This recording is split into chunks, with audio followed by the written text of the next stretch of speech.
स्वामी श्री अखंडानंद सरस्वती जी महाराज मन की शक्ति के बारे में समझाते हुए कहते हैं, भक्ति मार्ग में ध्यान कहते हैं दर्शन समानाकार वृत्ति को। जैसे मैं आप लोगों को देख रहा हूं और आप लोग मुझे देख रहे हैं, यह देखना सच्चा लगता है। ऐसे ही भगवान का ध्यान करें तो भगवान हमारे सामने बैठे हुए लगे, वे हंसते बोलते खाते खेलते दिखाई पड़े।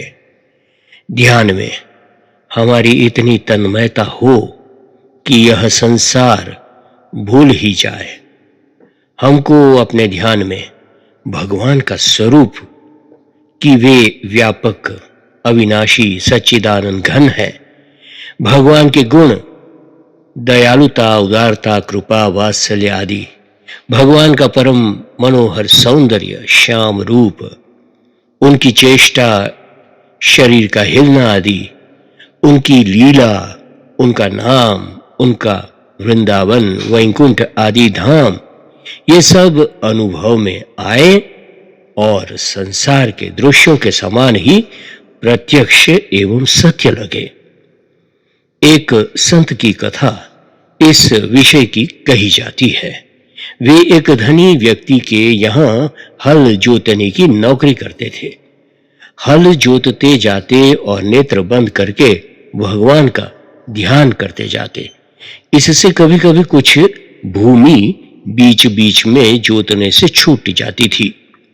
लोगों ने उनके स्वामी से शिकायत की, आपका हलवाहा खेती नहीं जोतता।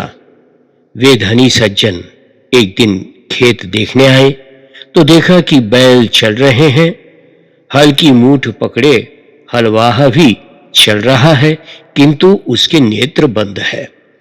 उन्होंने हलवाहे को धक्का दे दिया। हल चलाता है या सोता है? धक्का लगते ही एक कटोरा गरम गरम कढ़ी कहीं से वहां गिर पड़ी।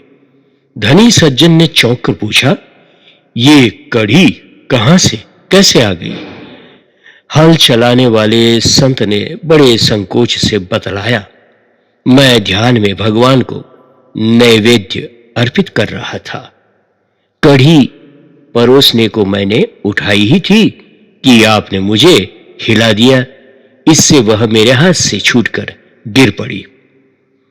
यदि तुमको इस घटना के संबंध में शंका होती है कि मन में संकल्पित कढ़ी स्थूल रूप धारण करके बाहर कैसे गिर सकती है, तो इसका यही अर्थ है कि तुमको मन की शक्ति ज्ञात नहीं है।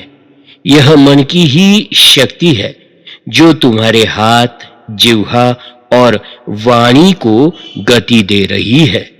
मन का ठीक संयम हो, संकल्प दृढ़ हो तो मन में सोचा पदार्थ स्थूल रूप धारण कर सकता है।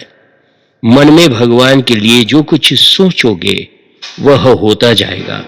यह संसार ब्रह्मा जी ने मन के संकल्प से ही बनाया है।